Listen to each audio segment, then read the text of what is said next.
Hello everyone, welcome back from the coffee break. I hope it was refreshing and full of valuable networking, as much as time we had for it. But now it's my pleasure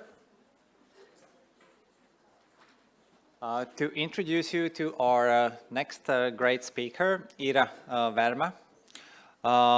Ira is a doctor, a senior scientist in the research group for health and well-being architecture at Aalto University. She also has extensive experience in national and international projects related to living and care environments for older adults. So, Ira, please. The stage is yours, and maybe a short remark. I had a small insight into your presentation, and at least from the pictures that I saw, it left me an impression that when we make better cities for aging societies, we actually make better cities and are also visually more attractive cities for everyone. So, thank you.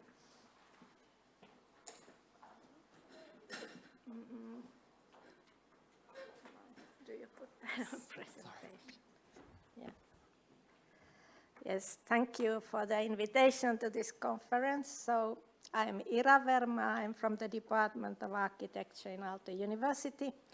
And as you presented, so I have been working quite a long time on the topic of living environments for older adults and also universal design. Both are on my own focus areas. So we operate on different scales in Aalto University, but today I was invited to talk about urban scale or neighborhood, so my focus is on neighborhood scale.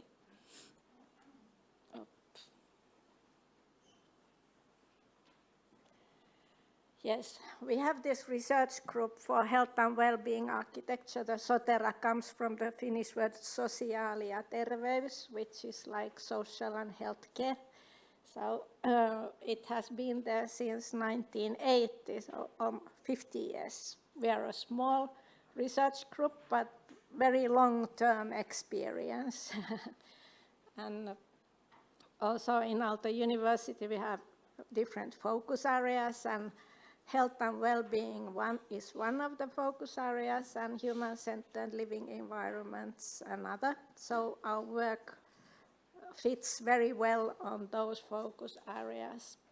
And we mainly focus on buildings in the social and healthcare sector. And as I said, my own topic is this housing for older adults and universal design. So I wanted to tell you a little bit how we work because we are a small research group and we mainly work on external funding. So we collaborate with other research partners, apply for external funding, but also we do these consortium projects, which might be very interesting for those who live in municipalities, work in municipalities, that we have 5 to 10 partners and we contribute, all the partners contribute a little bit to the funding, and then we are able to make a bigger research project. We have a university partner, but also always try to involve public and private service providers and NGOs in our project, and especially the end users or local residents that will contribute to the knowledge. And when we work with the municipalities, we have the real case studies. They can propose us some challenges, what they want to resolve, and we have our students. We often involve them in our research projects. Because we have different scales of architecture, interior architecture, building design, urban design, also spatial planning and landscape design. So we can have a group of students from different disciplines, and they start to also collaborate and communicate with each other, which we all can learn new things about. So in my presentations are some of the works of our students. So what we are going to do, which kind of projects we do. Currently I'm working in an age-friendly cities project. It was about this WHO's age-friendly cities network, and we are assessing that does the participation in the network somehow enhance age-friendly cities? Does it make the cities to make the urban environment more age-friendly? Does it have impact on the cities, and what do the other cities learn from that? We also had a big consortium project or integrated living for people with memory decline, which was more about what we saw yesterday, dementia friendly. Then one of big topic is also that how can we renovate our existing neighborhoods to be age-friendly. There are a lot of challenges in the existing built environment, and how could we do that? And I was also collecting all the adults' own experiences, how they feel about their neighborhood and what are their proposals to make it better. And then this Vital Municipalities project was more about rural and more remote areas, because they are aging and their built environment is aging also. So, like I said earlier, we do this project with municipalities and healthcare district ministries, and because of the big social and healthcare reform that we had in Finland or are undergoing in Finland, so all this is under change, and what can we do with the facilities that might not anymore be in the use of social and healthcare sector, and how is the service delivery going to be changed, because earlier 300 municipalities gave the services, and now it's 21 healthcare districts which are reorganizing all the services, so that's a challenge. But in general, what we do, that we want to design with the people, not for the people, so to involve and ask them. The methods are like we do workshops with them, or we go and have a walking tour within the neighborhood and invite them to tell us about the neighborhood. So my own doctoral dissertation was also about these topics a few years back, about housing design for all and also aging urban planning.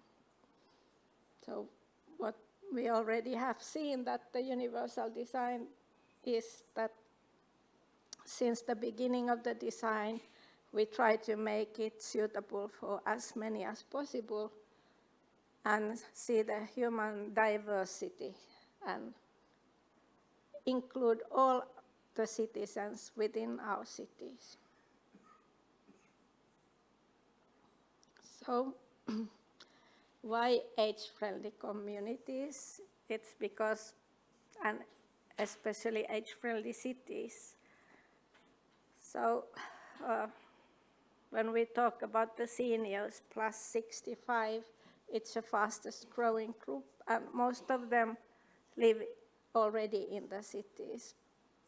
So we need to prepare our environment for this resident group, which is increasing. And like when we talk about housing and outdoor spaces and transportation, which are part of this age-friendly cities framework, it also, I think, contributes to the social participation and civic participation, which are like then resulting of a universally designed or age-friendly design environment. So, and when we talk about the built environment, we talk about also mixed land use, walkability, and green environment for age-friendly cities. It also meets the sustainable development goals, so they go hand in hand. But actually my focus is more on those 80 plus, because nowadays seniors, they are quite fit and can live a very independent life, but also globally, majority of population 80 plus, they live in the cities and they are increasing a lot. So we know that when you get older, you move less often from your current housing to the other housing. So to plan our cities, we can think that we know already where the seniors are living today, and we can plan that they would like to remain in the same neighborhoods in 10 years what they are already living now, if we provide them the environment.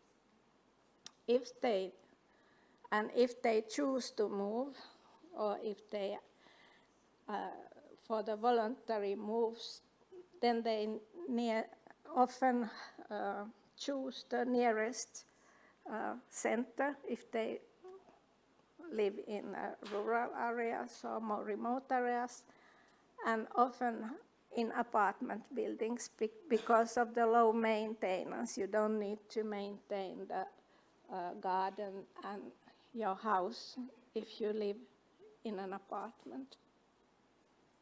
And also very important is that it's near local services, that you can walk to the grocery shop and do your daily life.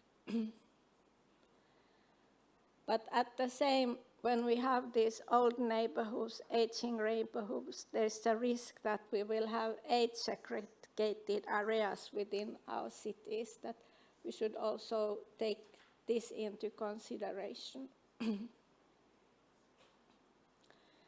So this is like just to remind that in Europe, and this is also the case of Finland, that in 20, 30 years, more than 10% of our population is over 80.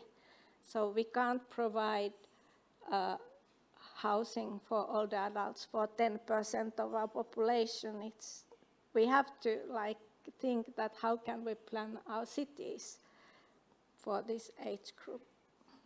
And it's happening globally, and especially in Asia, even if the share is lower, but the number of people is very high.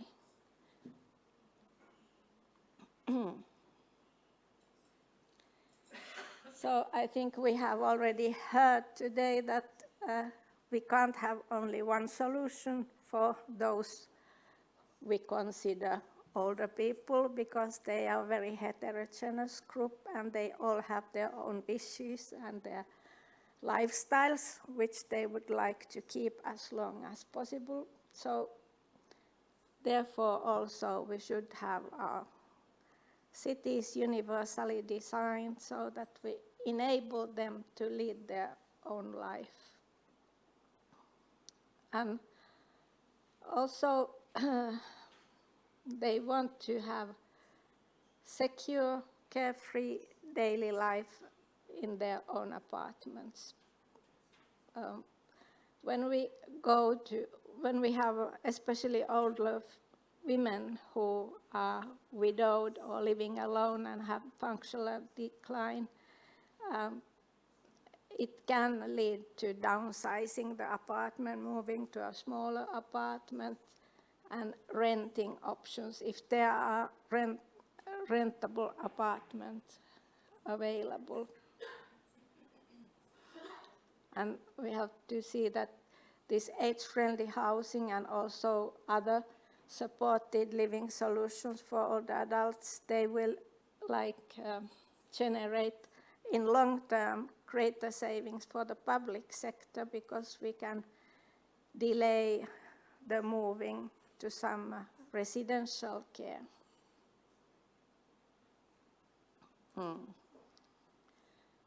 So therefore, all the apartment buildings that we build today should be designed for all. The challenge is the current housing stock. We have accessibility issues. There are apartment buildings without lifts.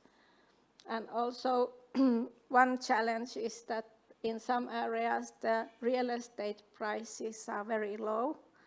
And if people can't afford to move to an apartment which would suit them better, because they don't get enough money from their own apartment. So that is hindering them for moving.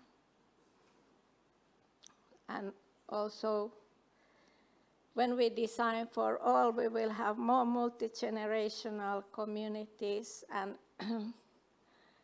maybe some kind of co-housing options can be developed that will help also the mix of ages and mix of people within the cities.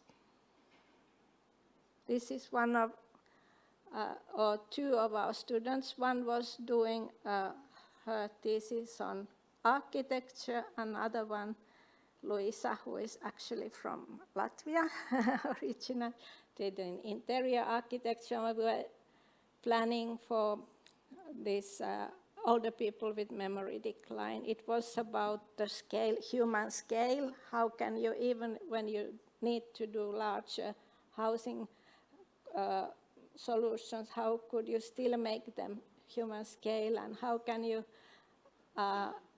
make the interior like more, you can orientate and navigate better within the building, and also make it more cozy and more friendly. So one of the major issues is to access local services, and it's about residential satisfaction and also about mobility, where there are services around the housing, so people walk more and also maintain their physical abilities longer time. So there was some study that more than almost 80% of daily trips less than 500 meters of older adults, 80 plus, was done by walking. So if we provide this 300, 500 circle access to services, we can enhance the walking. But it's not only about the distance. Here we have in one place, if you see the lower part, it's the topography of the place. So if you need to, even if the shop is very close, but you have to go on a steep street, so it can hinder your access to the shop or pharmacy or healthcare center. Then the green environment, access to nature, is one of the most commonly mentioned age-friendly features. And they are like spaces for physical activities, but also for social activities. So we should see that they are easily accessible. We have seating available, or the walking paths are safe and even, and that they are well maintained, the walking paths. But when we talk about access to nature, it can also be visual and physical. There is this 300 rule, which is that you should see 3 trees from your window. Then you should have 30% of green in your neighborhood, and it should not be more than 300 meters from your home. So this will promote easy access to the green. One of our students did also how to promote accessibility in the parks. She was assessing and proposing, based on topography and other things, the accessible walking routes within the city of, this was in Keuru, it was in a small city in Finland, and proposing new walking paths and how to develop them age-friendly. The walkability, it means that you can walk to the services, but also to the nearest bus stop, trams, and you have this street connectivity, the hierarchy of streets, that you have some, like we had the presentation in the morning, that you have different kinds of safe walking paths within the housing, and also the car traffic, bicycle traffic, and walking environment is separated to enhance safety. This was also one of our students made for a city north of Finland. So especially small municipalities, they are very car dependent, and often they don't have any pavements or walking paths. That how could you increase the safety and walkability in also smaller municipalities?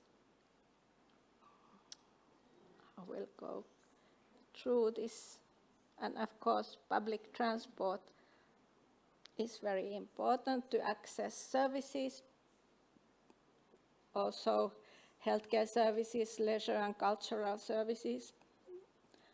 And there is some evidence that older people use public transport for short distances if they can walk, for example, to the grocery stores, but when they have their heavy grocery bag with them, they are not going to walk back home. They would need the public transport to get back with their grocery shops. But in general, if we have short distances to the bus stop, it enhances the use of public transport in general for all of us. So, but we were talking also about loneliness, and I think in this neighborhood project we also say that all these housing, local services, outdoor spaces, and also healthcare centers and whatever, we should consider them as potential places for social activities and social participation. So all our built environment should be engaged within community building and supporting social participation. So then in the beginning I was talking about the sustainability. It's usually related to the compactness of the city, mix of land use, density of, and diversity of green and green urbanism. So I think it's good for short compactness means short walking distances, mix of land use, easily accessible daily services. So if we densify, we should see that it will be accessible with what we densify. And well, in sustainability, it's all about diversity of the nature, but I think we should also talk about diversity of humans. And green urbanism, of course, access to green areas enhances well-being of all of us, for all generations. So that was my presentation. Thank you. And there will be just publication this autumn about our conference on architecture, research, care and health, which was in June this year. So you will have access to that soon. Thank you.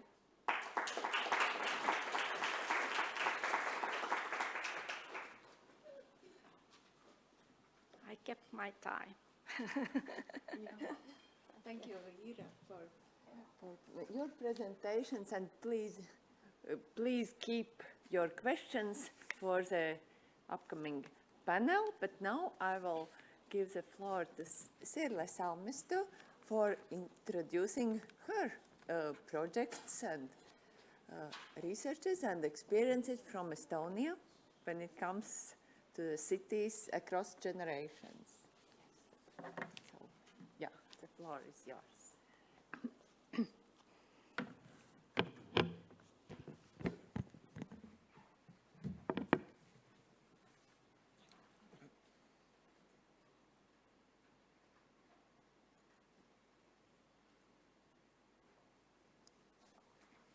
So hello again.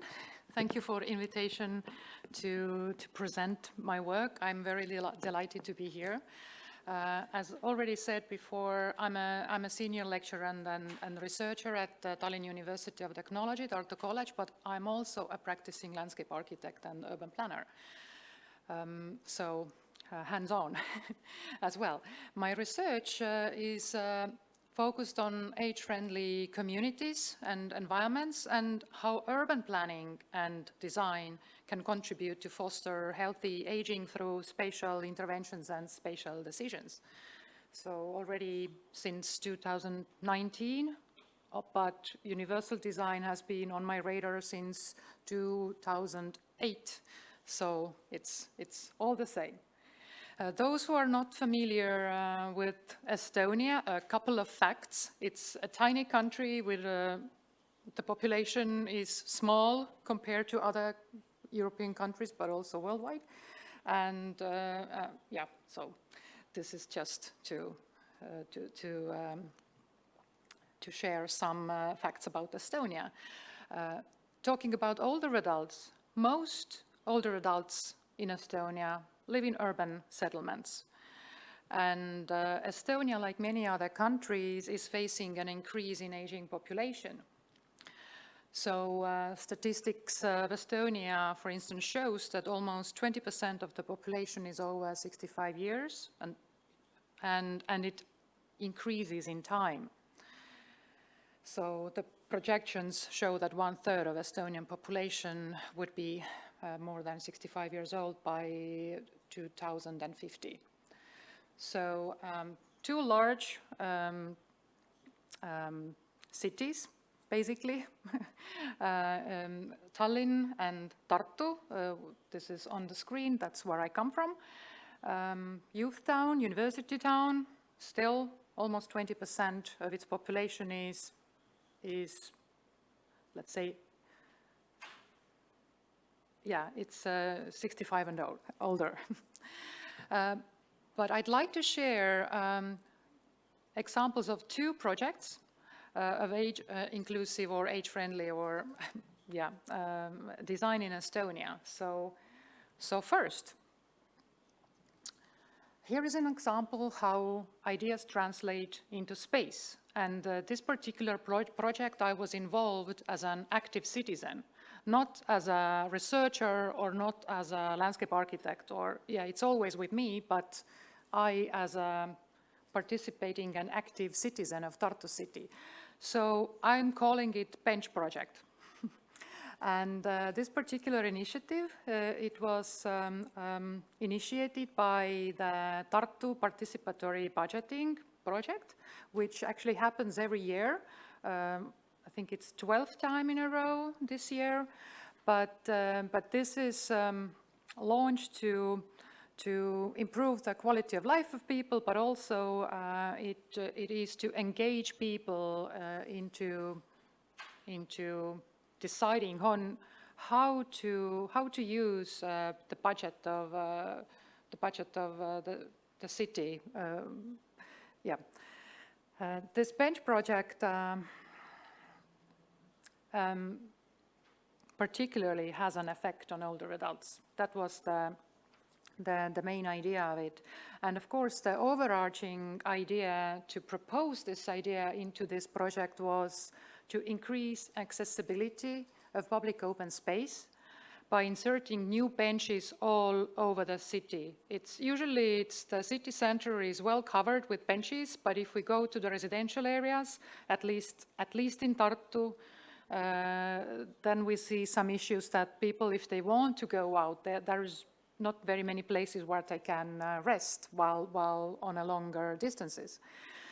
But of course, in addition to providing more sitting places, it was also idea or the knowledge that to encourage physical activity of people and mobility, to increase social interaction and prevent social isolation, and it's actually meant for all, but particularly older adults would benefit out of it. So it's kind of all-inclusive design example, I'd say. So the budget for this city initiative is actually 200,000 euros per year for citizens to decide how they'd like it to be used. So one idea gets 100,000 euros. It's much or it's a little, so it really depends on the possibilities. So I think it was a good co-creation project, which had a multi-level public engagement component, and as I said, with a special attention to older adults. So it's an empowerment of people. So first of all, everyone were invited to propose ideas. So there's a call for ideas from citizens. So it's kind of an idea competition. Everyone could propose an idea. Then the next step was that some ideas were selected and ended up in the final idea competition, let's say. So this year, 2022, there were 25 ideas that public people could vote as winners, and eventually citizens vote for 2 winning entries. And in 2022, the Bench project was voted as one of the projects that citizens of Tartu wanted to be implemented in the year of 2023. So the next year, the idea is always implemented. But what made this project special to me, and I hope to everyone else too, is that it was already programmed in the design process that there will be an engagement of people, so to get input into where to put the benches, basically. And data collection was carried out involving everyone who were interested, and online map was used for that as a basic tool, but in order to reach out to older adults, and for those who are not familiar with digital technologies or those who do not get information from internet, and so there were 3 workshops with older adults also carried out during the data collection process. As a fun fact here is that actually I proposed this idea 4 years in a row before it ended up kind of selected, or so you need to be very persistent or to continuously work on what you believe in, and it takes time. It takes time. Maybe other ideas in the previous years were better than this was, but still, you need to be constantly trying to reach your goal. So, fun fact. So this is an example of an extraction from the online map. So you can see red dots and blue dots. So these were the proposals by the citizens. Eventually, the final result was about 900 entries. So 900 ideas where to put benches all over the city, and almost, a little bit more than 400 people engaged. And red means it's very, very important or very, very necessary or crucial for people. And blue is just that it's just a nice to have or a nice place to sit. So they could propose, people could propose both. So a little bit more zoomed in. And as I said, public engagement with older adults was carried out, and it actually really attracted those who were engaged, and people could really share their ideas, and also other information came out, what was wrong with the city and what they would like city to be developed, and very, very interesting as a researcher, so to say. And eventually, I'm not sure how you could see those different colors, the different dots. It's just the type of the benches, depending on the design and depending on different neighborhoods. This is the final map with almost 100 benches all over it. It seems it's not a lot, but this map actually lacks the existing dots, which are existing benches. But just to show you a result as well, and based on the input from people, data analysis was carried out, and I was also part of the analyzing and the final selection committee, let's say, with city specialists from different departments. And most important selection criteria where were those red dots? Where were those crucial necessary benches, and also input from older adults, so we knew which proposal was done by older adults. And of course, there's many other factors involved, so it's not kind of easy job. I found out from the city side that the maintenance is always an issue. The who owns the land, so all of these proposals could be made on the municipal land, of course. Private land we couldn't do. Proportionally, the benches were spread between districts based on the population share of older adults in these districts. So we try to be fair and proportionally divide these spots all over the city. So there were kind of many criteria to consider, but mostly input from older adults was, let's say, an important part of it. And by November last year, all those new benches were placed all over the city. So it's a press release by the city government saying that 100 benches were installed to Tartu urban space. And I have to say that observations show that people like to use them, even in places that first seemed strange. And there's a lot of information for future use, of course. The city can take that input in future, I mean, in coming years, but of course, situations can change, and re-evaluation of maybe re-evaluation of the situation should be done. So it's one project that I am personally very proud of. And I truly believe that one bench can change one person's life. So, and next project, or the next example is more of a research project. So it's age friendliness of contemporary public spaces in Estonia.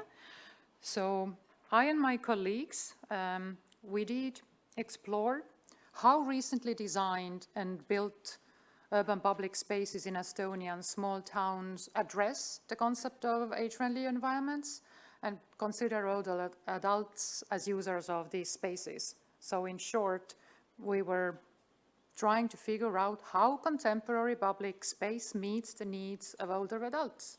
Of course, this all-inclusive design or the idea or the concept of age-friendly communities is over the lifespan, and also the concept of 880 cities, probably more well-known within the field of architecture.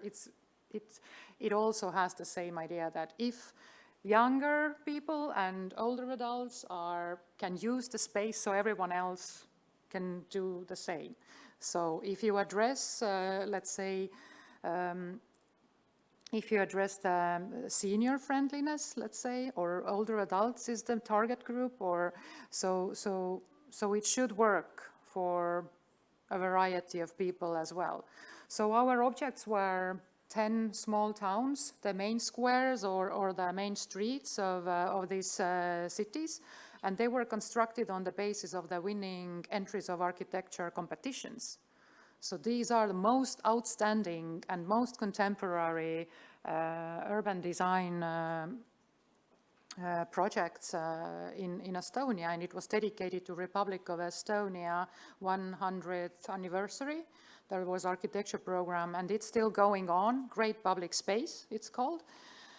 And so it was a great opportunity to look at these designs. So of course, we did assume at the first place that all people were considered because it's contemporary time, and including older adults. And particularly because all these small towns are facing with the aging population. So we should foresee, we should vision how our built environment address the urban aging. But also important to note that our mission or our aim was not to rank or compare these places with each other, but just to highlight or to find out the situation. We were mapping the situation just to get information to improve these places perhaps, or to get input for future developments. So we did develop an assessment instrument of age-friendly environment principles based on various sources, and we did conduct fieldworks. So our research group that were conducting fieldworks and analysis, we were 3 professional landscape architects doing this. And our assessment was structured in 10 subcategories, or the design principles, similarly to our major source. And I also like to make a point here that although people needs vary greatly and there are so many subjective measures as well, still there is some measurements available that you can try to objectivize, to make it, to really measure something. So our aim was to evaluate the physical space, so it wasn't to explore the user experience or the satisfaction, or so we were only looking at the physical space. And finally, so this is where I wanted to reach the findings. So overall key finding of our study reveals that the design outcomes completed through the urban design competitions do not necessarily reflect the needs of older adults as users of the spaces. Nevertheless, in general, there are several positive findings, and probably we even found more positive positive components than problematic ones. And this is really, in generally speaking, taking those 10 objects, then public spaces together. But if we dig into the information that we gained out from each solution, of course, there is a lot more to say and a lot more, because the devil is in the details. And so, anyways, first of all, one of the positive findings we could point out is all areas were clean and well maintained, which increases the sense of security, which is extremely important for older adults. We still suggest that probably this part of the assessment should be re-evaluated in sometimes, because these are new, fresh spots or places in public realm, because in some places low construction quality, especially in pavements, seem to be an issue which is related to accessibility and comfort, and probably some other components as well. Secondly, a second finding, general finding, is that there is a variety of seats in all these areas, which increases the time spent outdoors and contributes to enhancing accessibility of public spaces. So people have an opportunity to go out and to spend time there, so the social component is also related to that. However, all areas provide the opportunity to sit in the sun. However, sheltered areas or seating should be increased for hot and sunny seasons. And so we struggle with this hot and sunny seasons already in Estonia too. So we say that, why would you create public spaces? We only have like 3 months of good weather. But if the 3 months are here, so we have some issues with this summer weather. So people need shady areas. So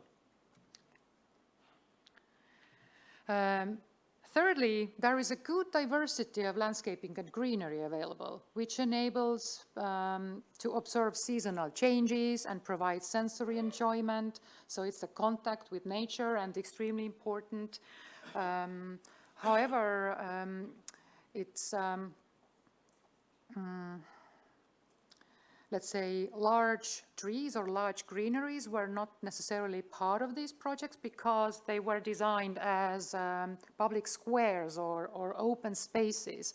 But still there are some existing large trees that provide shade, for instance. But the greenery component was evaluated as a good one, and also good quality material were used, and big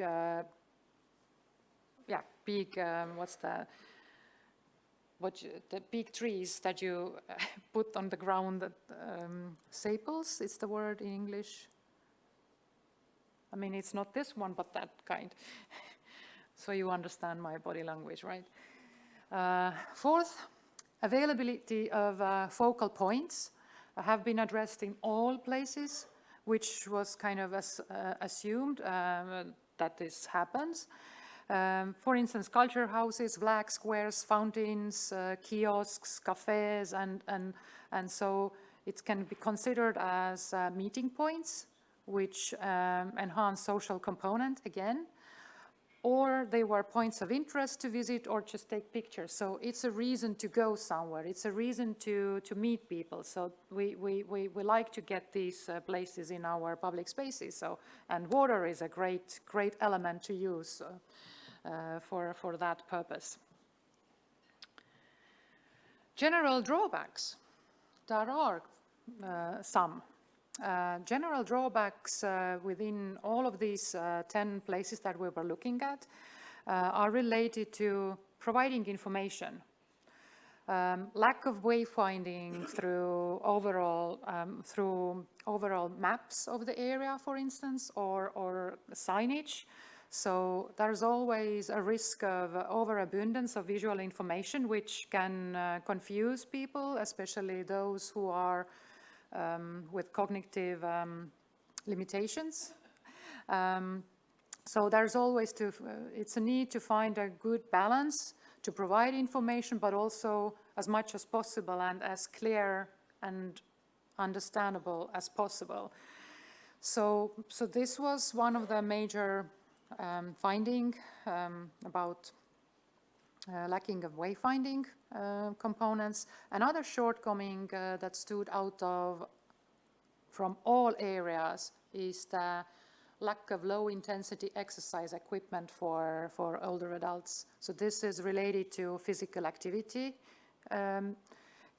We may say that, yes, none of these places were designed as, let's say, parks, but they were like outstanding city squares in the middle of in the old towns or so. But still, children's playgrounds were there. So physical activity was provided for children. So right stuff in right place, of course. It's always the context of places. And also in Estonia, it's not a common idea that older adults want to be physically active, maybe, as much as they want, besides sitting on the benches. So do we provide more activities for adults in general? I mean, even myself, I'm thinking, what do I have to do in public spaces? Anything else rather than sitting on a bench and engage with people by people watching? Or is there something more to me as well? And although not identified as a common deficiency in these observed places, I just need to make a remark that there is a lack of public restrooms in public space, and it's a general issue in Estonia. So this may be an obstacle for older adults to go out at all, even with their grandchildren. Or this is also an issue for younger generations. It's not only related to older adults. So it's a taboo topic which maybe is not that well addressed, but I'd like to make this point over here. And finally, although the implementation of these new places can be seen as a positive aspect in general, always the quality or usability remains an issue. So, for instance, the poor quality of stone pavements or even materials that are used within these areas. So we like new and diverse materials to use, but do we think, are they usable, or where do we place them? So we don't put them in the major road from bus station to the market, like the gravel, which is not hard covered. So, or do we? So yeah, there's always more to that. And so just to sum up my presentation, so to my mind, as a built environment professional, so to encourage healthy aging, it is very crucial to understand people's needs, but also the profile of the places and also the profile of the specific the population that lives in those spaces, because they're not the same everywhere. And to translate the knowledge into physical space, this is the job. But eventually, it is the social and emotional environment that we aim to design, not the physical space. It's the physical space is manifestation of ideas in space. So we create emotions, we create social life. That would be my final note. So, thank you, and I'm happy to take questions later.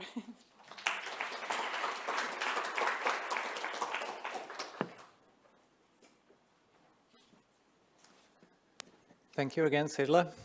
And it is my pleasure now, before we jump into the panel, to welcome you to a short Slido action.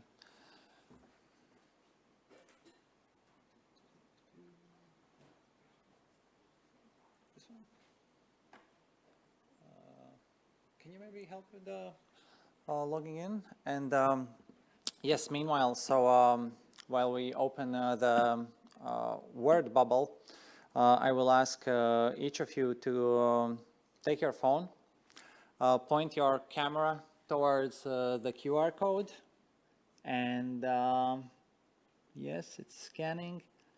Yeah, if you haven't already, so there should open the Slido site with on top there should be a section questions and answers, and there should also be a section polls.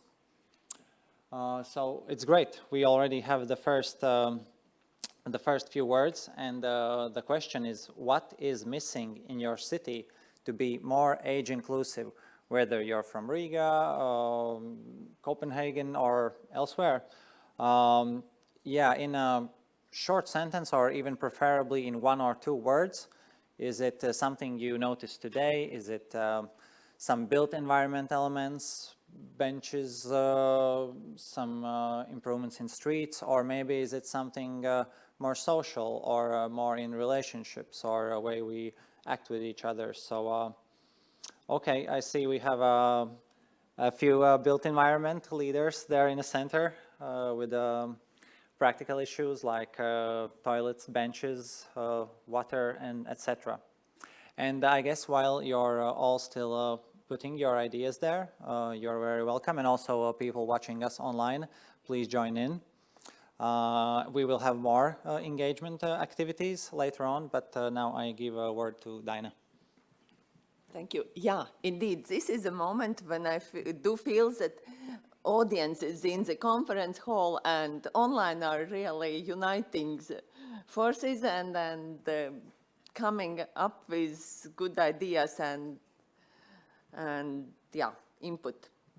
So we are going to have second panel, and I will start with introducing and inviting the moderator of the second panel, Ruta Leitanaite, who is an architect, curator, writer, and lecturer, as well as a board member of the Architects Association of Lithuania. And when I read about you, and so it's pretty much connection with Ukraine you have also.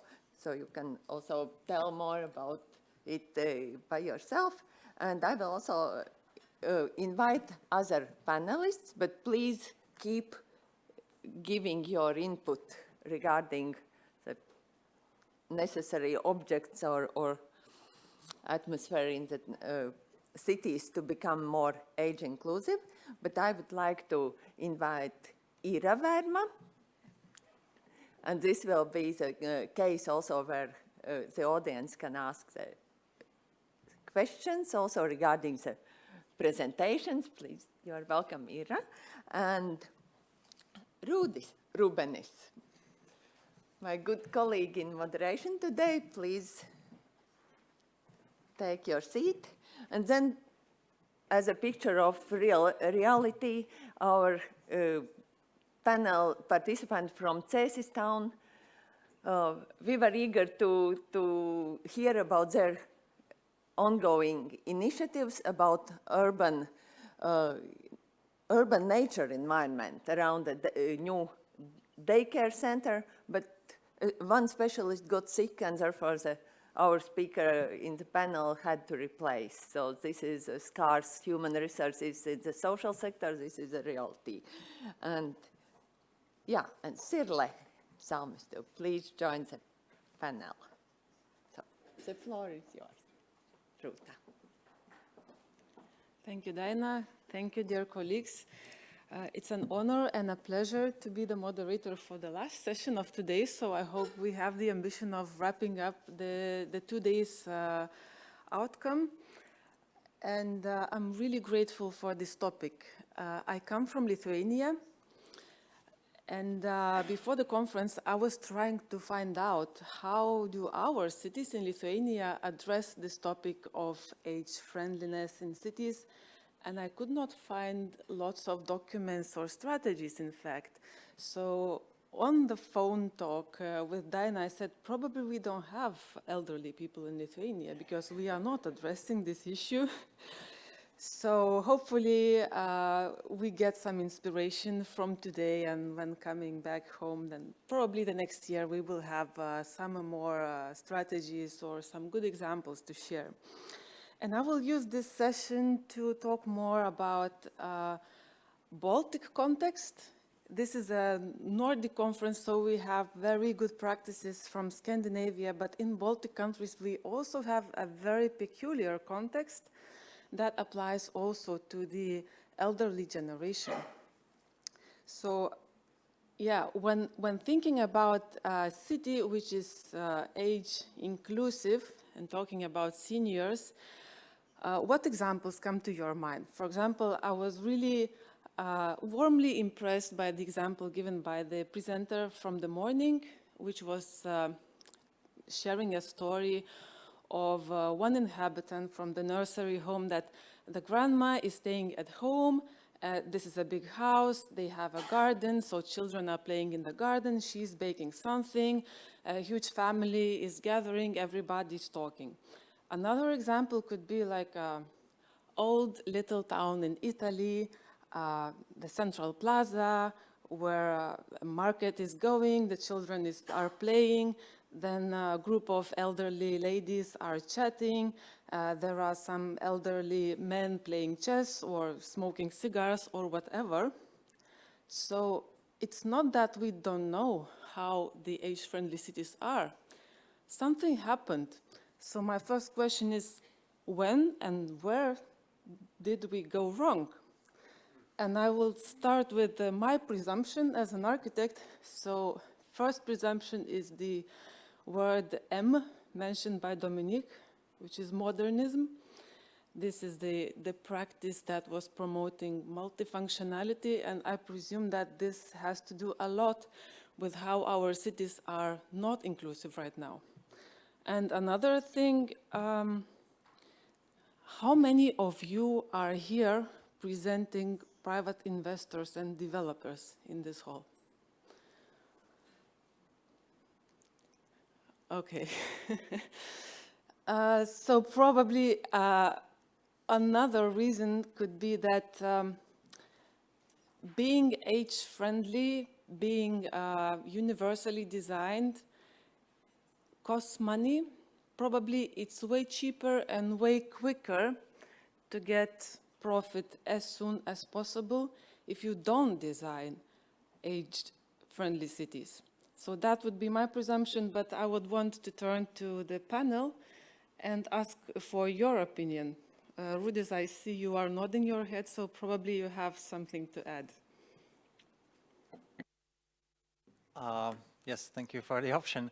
I realize that I'm not actually very competent in this question because it's very broad, and I definitely haven't been doing too much research besides maybe watching some videos about these topics. And maybe one interesting thing I also talked about with some of the speakers of yesterday was that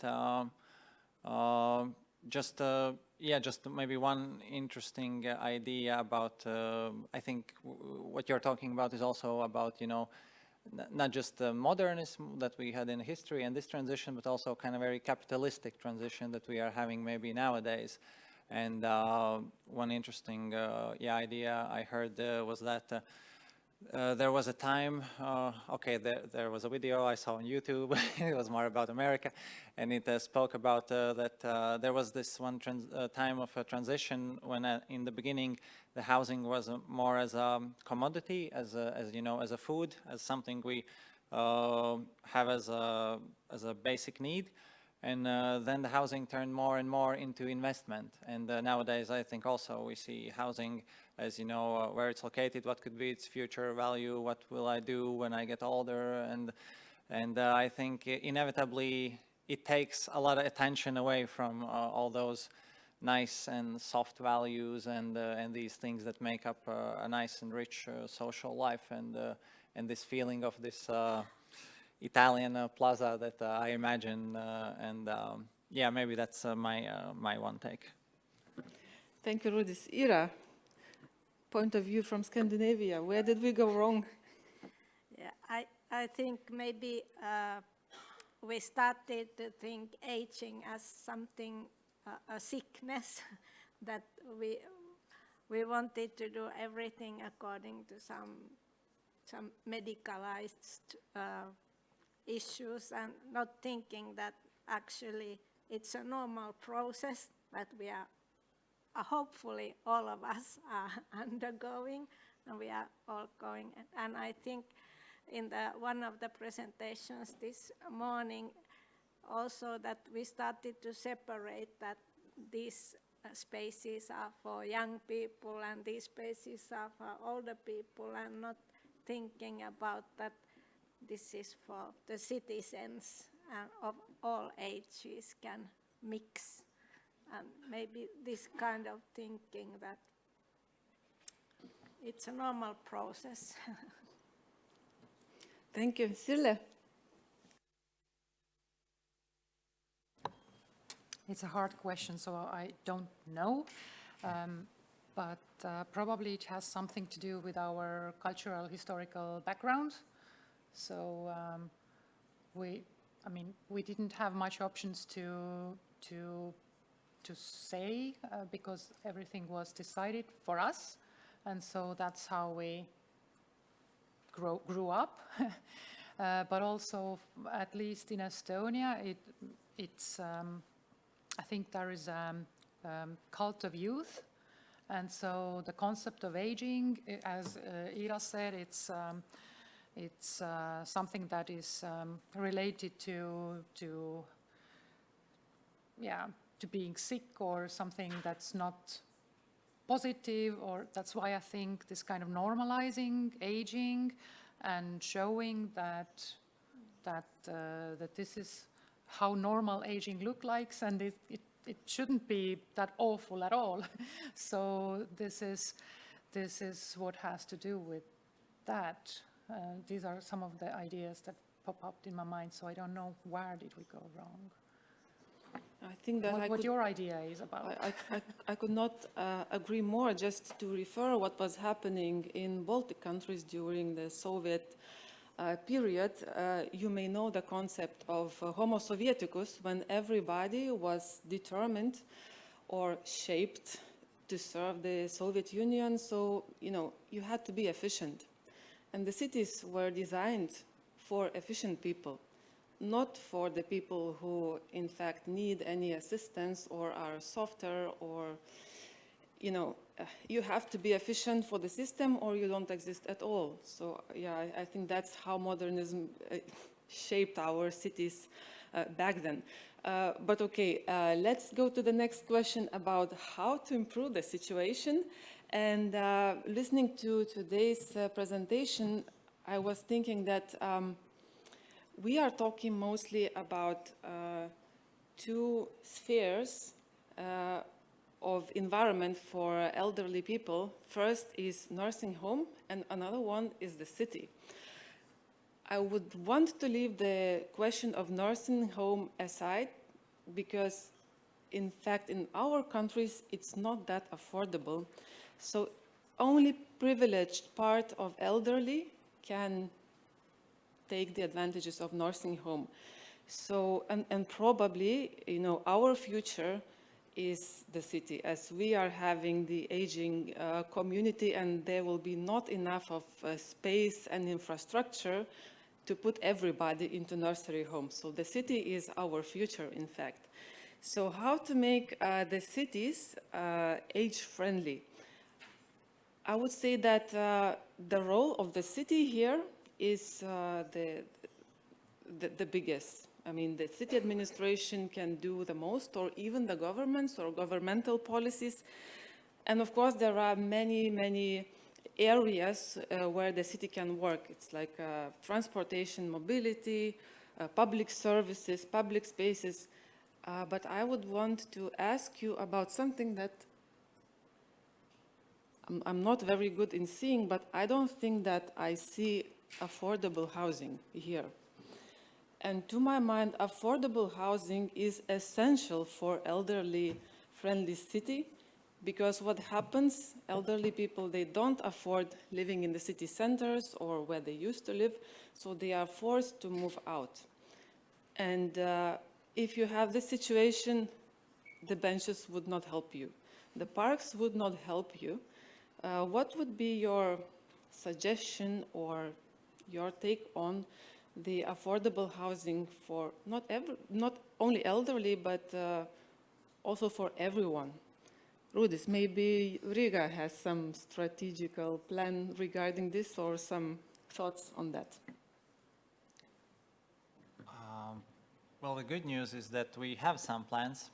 We have the new housing policy just published, and we have more investments for creating social housing and municipality rent apartments, which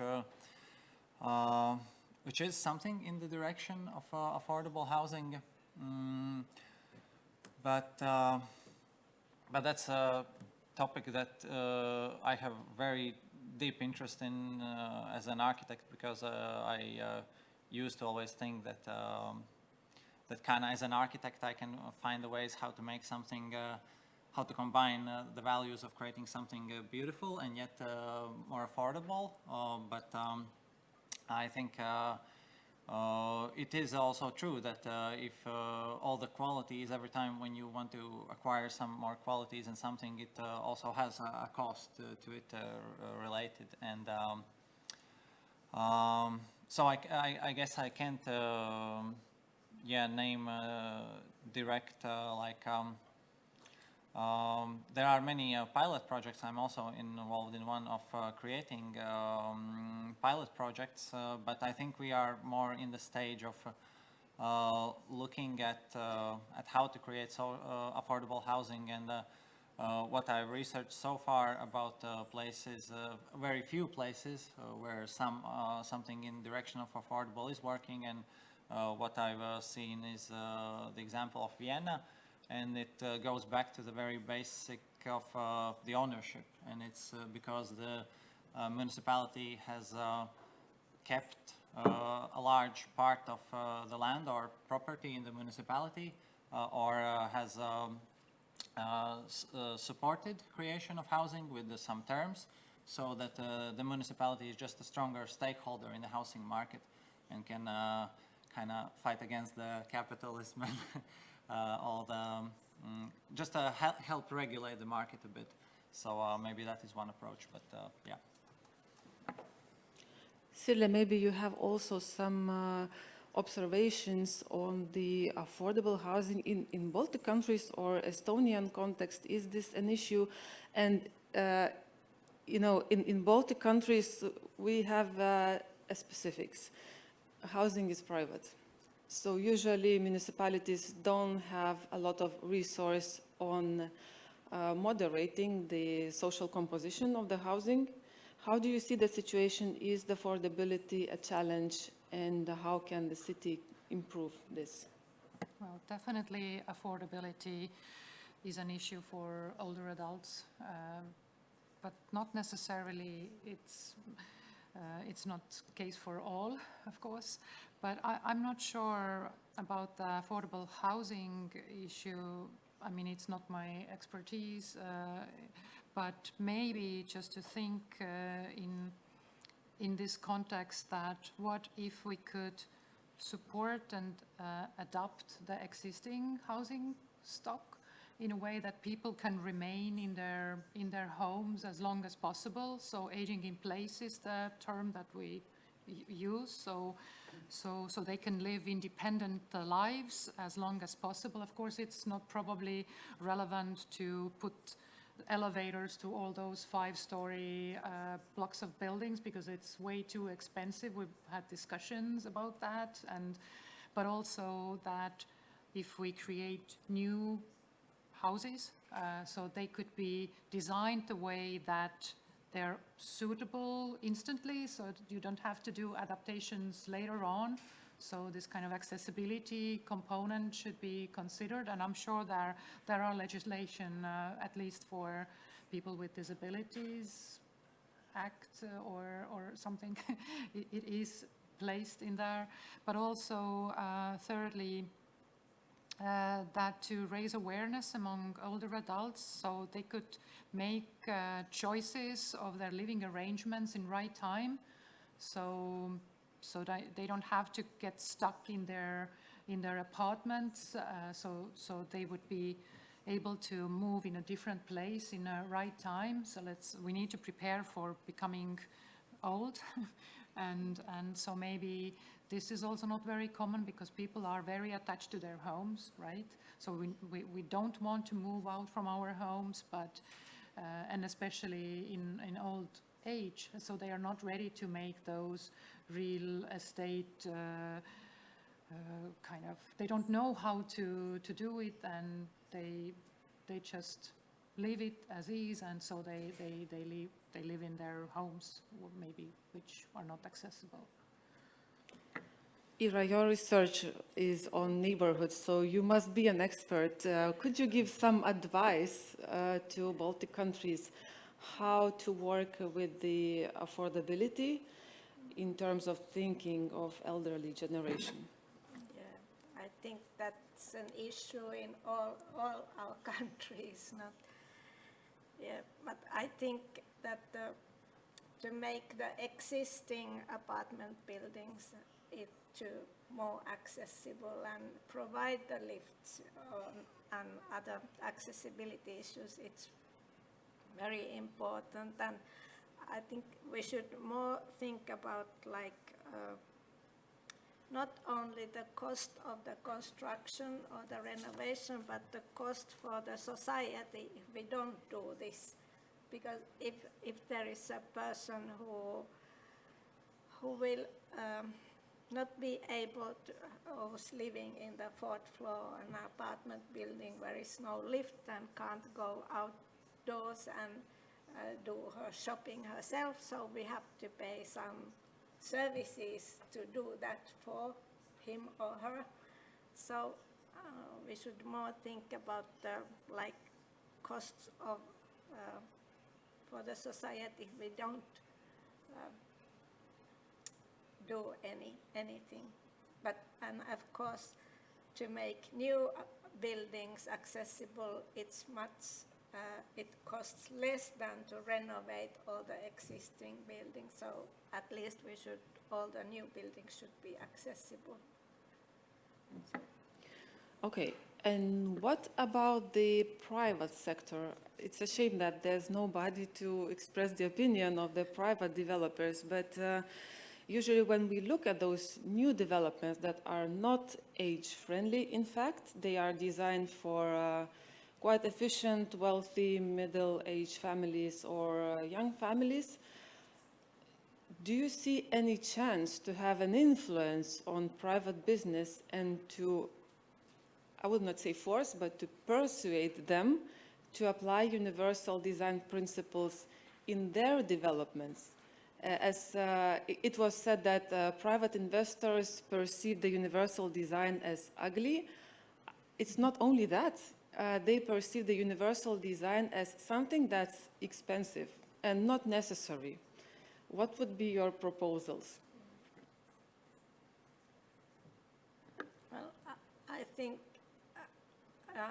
in Nordic countries, I think at least that this universal design or accessibility has become already a marketing issue, that many people, not only older people, but people of all ages, they would like to do. We need to do good design, like universalism, it's about design. So they are attractive to people, and the people, the constructors, they even may get more money out of this kind of apartments if they do it themselves. Yeah, I think raising awareness among professionals, but also among developers. So we constantly, educate people around us. So exactly that. If to raise awareness of this aging and maybe a more wealthy older generations are growing in Estonia too. So there is a demand for that kind of housing that people would like to live in future. And let's say these days, when I need to make decisions where I should move, where I should start to live, let's say it's an apartment. So I am looking for an apartment that would be suitable for me in 20 or 30 years ahead.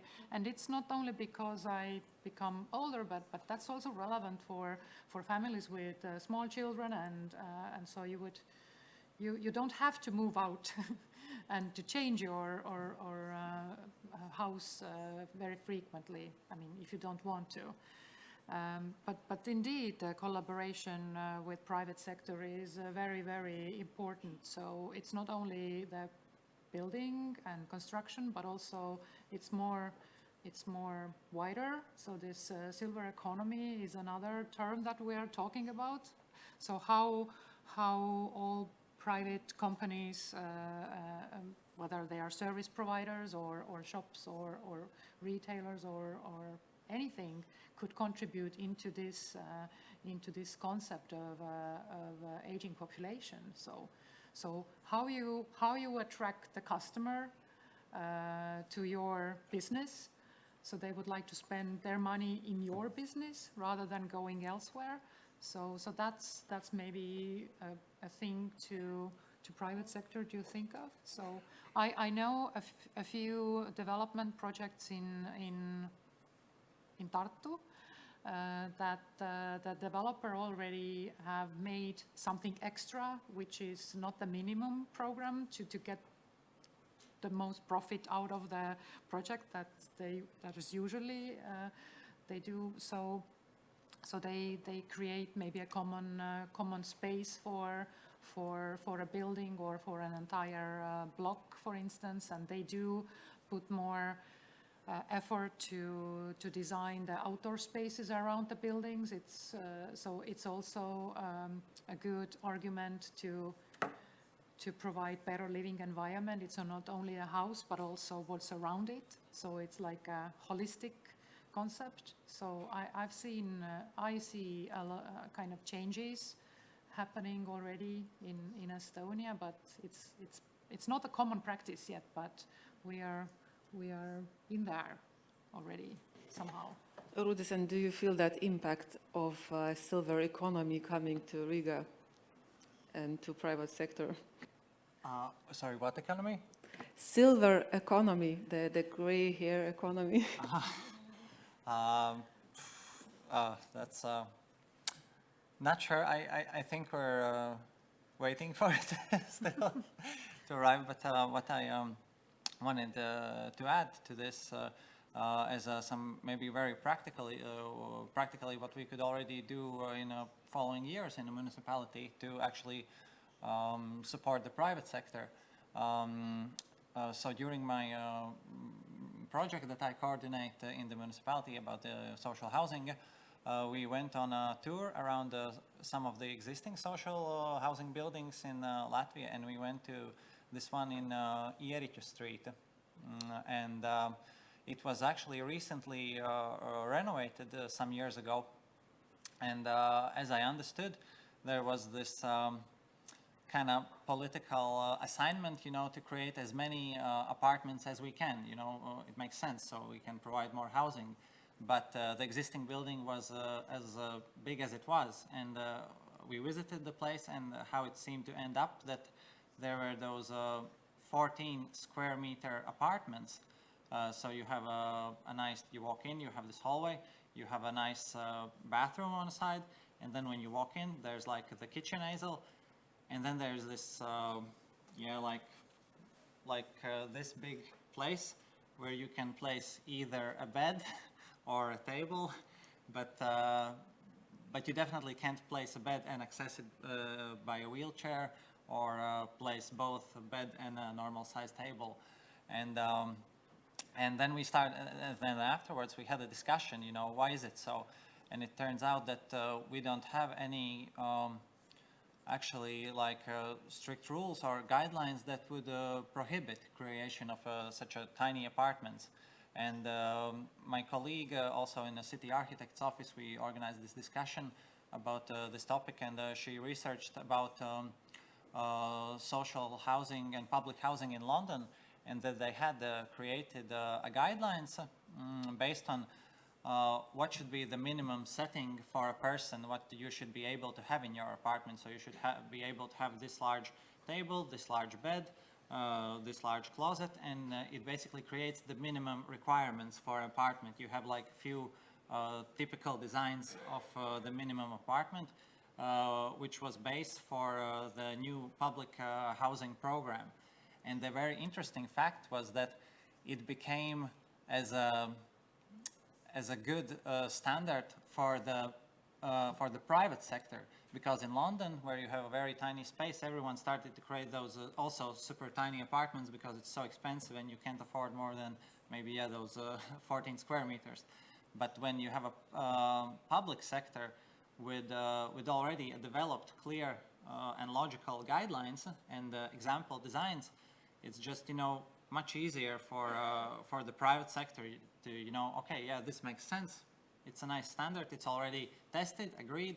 We can develop this, and so I think it would be really great if we in Riga could actually also kind of adapt maybe a similar initiative. I think it's time to engage the audience. If you want to comment on the questions that were expressed in this session, or if you want to ask Sirle and Ira regarding their presentations, just raise your hand. Yeah, the question at the back, go ahead. Yes, I think I don't have more question, more as a comment, because now we are regarding aging. It's question about aging of cities and aging like a celebration of vivid cities. We had just recently like this historic Riga City Centre mad city forum, like discussing how we want to develop. But this turned, as you asked, this comment on affordability. And the question is about affordable city, free public spaces, how to design space free of charge, not the very pricey cafes, as you, Sirla, mentioned, how to come to the plaza and feel affordably belonging. So this inclusivity and includes also financial inclusivity. So you can afford be there.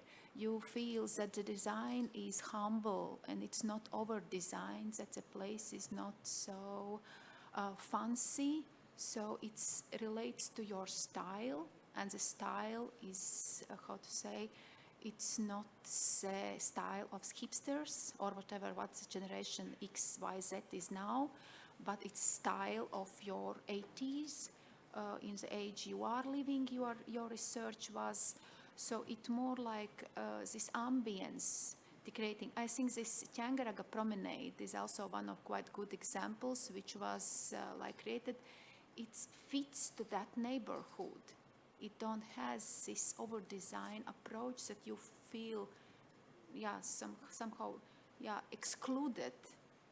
So it's not for you.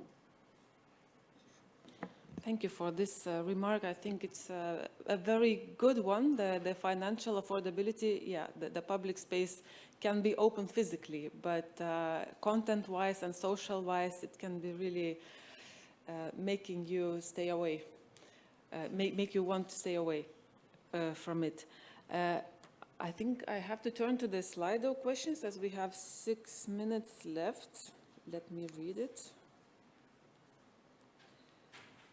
Has there been any work on projections in what will be the new issues with aging cities in 2050? Very far-reaching questions. Anyone knows the answer? Anyone can comment? Ira? Well, my comment on that everything that we build now will be in 2050 existing, so we should do the things now. Yeah, in fact, I was also going to make a remark on the difference on the generations, because we were having the comment in the morning session, can we generalize when we are talking about the needs of elderly generations, and the answer was go specific if you can, because each case is quite specific, but I think that there are some general aspects that could be applied to certain generations, because not every generation of elderly people had the same experience, cultural experience, historical experience. Just taking an example, my grandparents, or the grandparents of my friends, what happened during the Soviet time is that many people from the rural areas, they were forced to go to the cities, they were forced to leave their property, their animals, their farms, their way of life, and they were put in those little boxes of multi-story buildings with no private land. They were detached from the daily routine. So probably their needs and their expectations on public space, on the private space outside that they could have, are totally different from, for example, what I would wish to have when I'm 70 years old. So probably there are some aspects that could be generalized according to each generation. But of course, when you go to the site, you have to be more specific, and I'm sure that there will be people who want to live a more rural way of life and people who are very urban in the same multi-story apartment, and you have to combine all those interests. Sille, you want to react?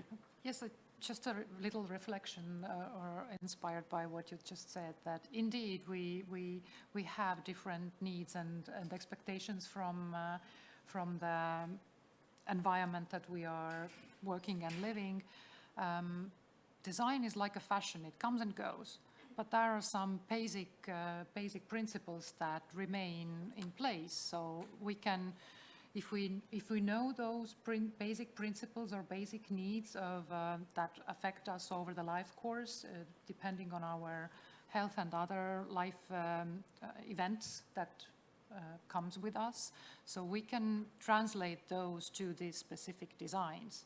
So it's, I mean, if there is a diversity of designs, so hopefully you and me and anyone else could find their spot. And I very much appreciate what Indra said before about I don't belong here. I mean, and over-designed spaces maybe. So yes, this is also, it also relates to that. So we have preferences of designs. It's just a reflection of some of what you said. And the last question from the Slido. So question for discussion. For example, public building was made without lifts or ramps for persons with functional disabilities. After some time, there is a need for these alternations in everyday use. In that moment, project is made, money and resources needs to be used again. Is it cheaper to go easier way than include universal design at the beginning? I think the answer is obvious, but Ira wants to answer. Yes, I think it's evident that it's easier to do it in the beginning, but also I would remind that if it's done in a later stage, the architect or the designer who has been doing his masterpiece will not be probably involved in the renovation or putting this ramp, and it can be really not fitting the environment. So it's, as a designer or architect, it's our aim that it will look good and it will be felt good. So we should do it in the beginning. I think that I have to thank you for the discussion, as we have the last seconds of the session. Thank you so much for your contributions, and thank you so much for the contributions that we were having yesterday and this morning. I hope, Diana, that you are satisfied with the conference, so I will be waiting eagerly for the continuation of it. And as a wrap-up, I think that I will end up with the idea expressed by Ira that all of us are getting older, so this is the inevitable future of us all. So it's really stupid to make any plans and strategies not thinking about elderly people and understanding them as invisible. They are there and it's our future. So if we take them like a natural part of our society, which they are, then I think there is no need for any complicated strategies or booklets for universal design. We just design good quality architecture and that's it. Thank you so much.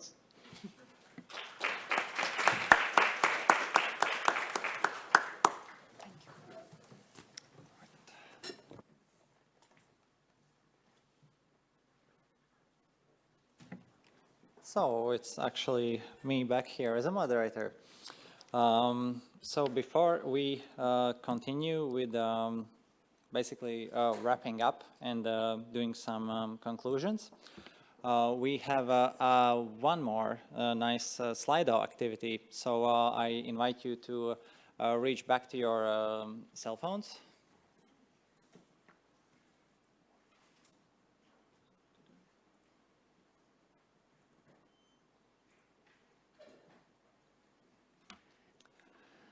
And if you have logged in, now in the poll section, there should be active this other question. And this is a chance for each of you. You don't have to type immediately if you have already, great. But yeah, we saw many different presentations, many ideas, many discussions as well. So which topic idea grabbed your attention the most and keeps you thinking? Maybe there's something that touched you personally, or something that you have a feeling that you will integrate in your work, or that keeps you just thinking, or just left you feeling interested. So please, yeah, and here you can also, if you want to go even longer than 1 or 2 words, you can do a sentence or 2 as well. So this is also as a takeaway for us, so we can see what topics you found the most interesting, and maybe also to help us steer further in working, because this topic, as you see, is becoming only more and more important in all of the Europe and also here in Riga. So please share, and I give word to Daina. Thank you, Rudis. And you already, started to tell about our intentions, because we are looking for, as I already mentioned in the beginning of the working day, we are looking for topics of mutual interest for Nordic and Baltic countries, for diverse professional groups. And we are planning our future cooperation, so we need to build it on real needs, real wishes. And while you are writing and telling your wishes, and I will just remind you about the existing tools and instruments which you already have in your, you can take and use them for Nordic-Baltic exchange of experiences. There is a Nordic-Baltic mobility grant scheme public administration for municipal and governmental employees. There is a large educational experience exchanging program Nord Plus. Yeah, by the way, by this program's support, people and labor market including initiatives on Faroe Islands greeted me with words, of course we know where Latvia and Lithuania is. We have been cooperating in Nord Plus projects, for example.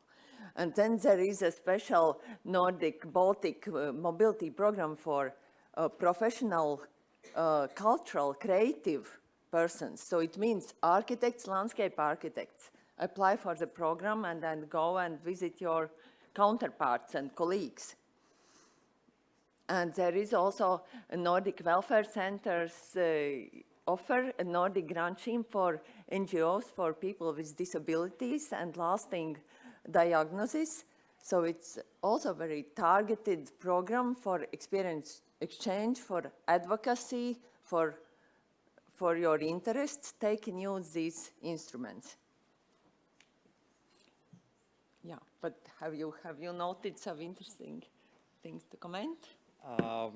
I guess diversity of different ideas and preferences, and universal design is often mentioned, and also some of the speakers. So applause to you guys, and yeah, very, very different and preferences, and I can agree to all of them. So it's just as a really nice, I think, flashback, or how you call it, review.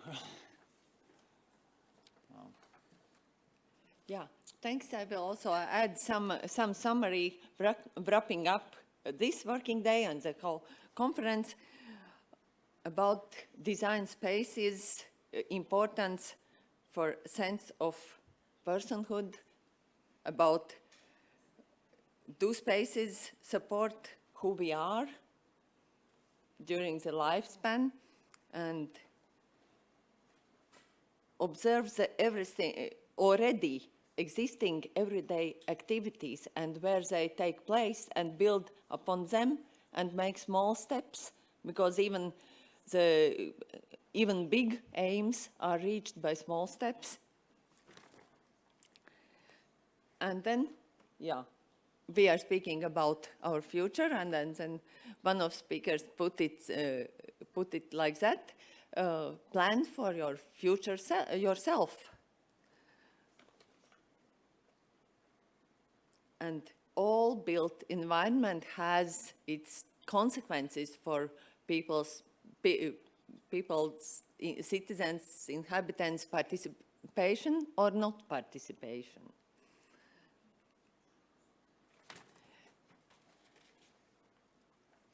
And yes, there are some very everyday topics like benches, and it was stressed also several times before, but not only benches. We started discussion about what is attracting activities for a grown-up, for an adult person in public space, in public parks.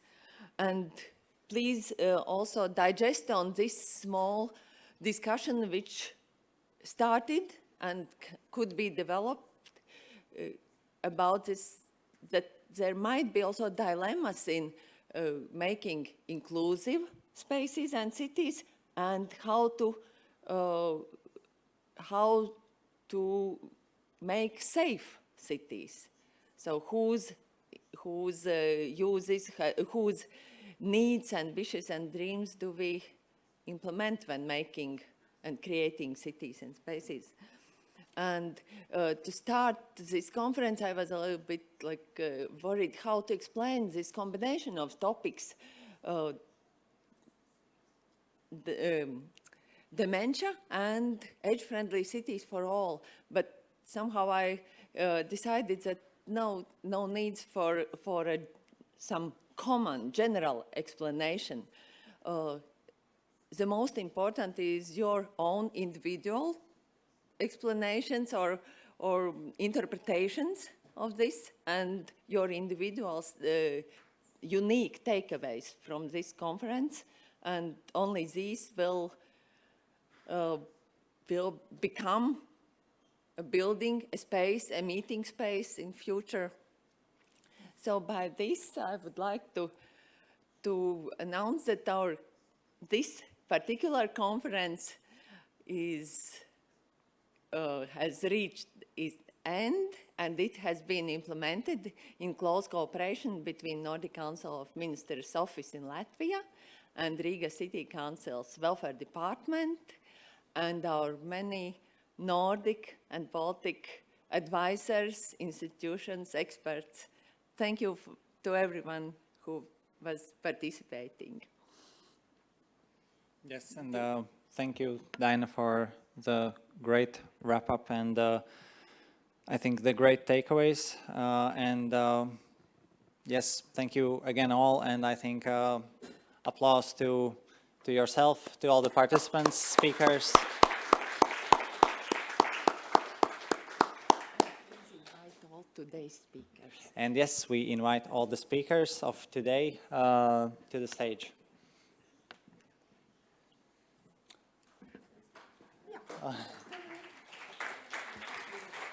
Dominic.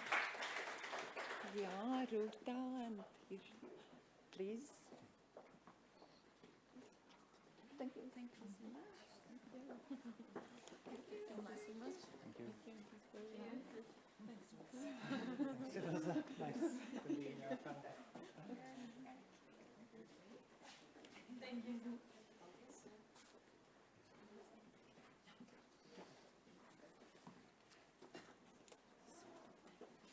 And big thanks to my colleague in moderation this conference today.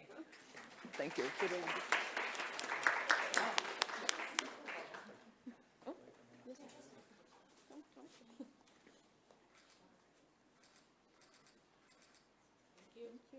Thank you.